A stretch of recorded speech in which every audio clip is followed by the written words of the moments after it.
எங்க குடும்பம் மட்டும் தனியா இருக்குது. ஹல்லேலூயா. எடுத்து செய்யறதுக்கு யாருமே இல்லை. எடுத்து செய்யறதுக்கு யாருமே இல்லை. எனக்கு ரொம்ப பயமா இருக்கு. எனக்கு ரொம்ப பயமா இருக்குது. நாங்க இப்படியே இருந்துருவோமோன்னு நினைச்சு எனக்கு பயமா இருக்குது.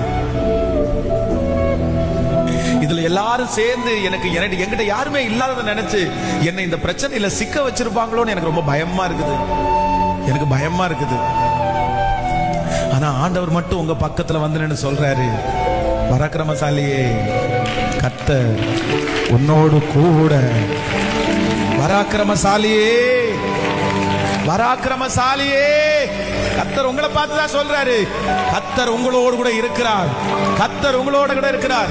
அப்பாவை விட பெரியவர் உங்களோட இருக்கிறார். கணவனாரை விட பெரியவர் உங்களோட இருக்கிறார். மனைவியை விட பெரியவர் உங்களோட இருக்கிறார். சொந்தக்காரங்களை விட பெரியவர் உங்களோட இருக்கிறார். நம்புறவங்க கைகளை தட்டி ஆமோதிச்சு, கூட பிறந்த யாருமே அங்கூட இல்ல, சொந்தம் இல்ல, கர்த்தர் இருக்கிறார். ஹல்லேலூயா. ஆமென்.